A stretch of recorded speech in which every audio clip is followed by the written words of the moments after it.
Mahirap ang maging mahirap. Alam mo yung pinakamasakit na pwede mong maranasan bilang tao?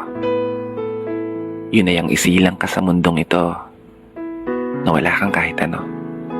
Yung mamulat ka sa mundong to na wala ka ng mga bagay na gustong makita ng mga mata mo. Mga bagay na taglay ng iba.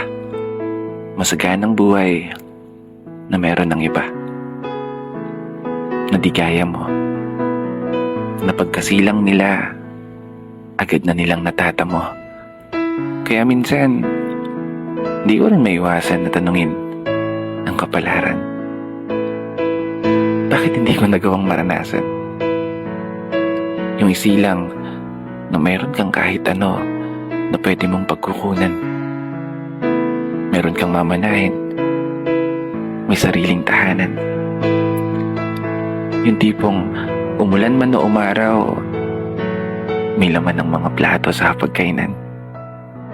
Pagkakataon na makapag-aral nang hindi ka na nahihirapan, makapagtapos at magkaroon ng maayos na trabaho na siyang isusugal para sa magandang kinabukasan. Oo, mahirap maging mahirap. Pero nagpapasalamat pa rin ako. Dahil sa likod ng kinamulatan kong kahirapan, ay meron akong mga magulang na patuloy na nagsusumikap. Mga magulang na ginawa na ang lahat, maibigay lang yung maayos na buhay na palagi kong hinahanap. Oo, mahirap maging mahirap. Mahirap umasenso. Mahirap mangarap. Mahirap magtagumpay. Mahirap makalap. Yung mga bagay na gustong mapasa kamay sa hinaharap. Kahit pa mahirap, maging mahirap. Oo. Namulat ako sa mundong to na isa akong mahirap. Pero pinapangako ko sa sarili ko, hindi ako mamamatay ng mahirap. Hindi ako papayag na hindi ko magagawang matupad lahat ng aking mga pinapangarap para sa sarili at para sa aking pamilya at para sa aking mga magulang.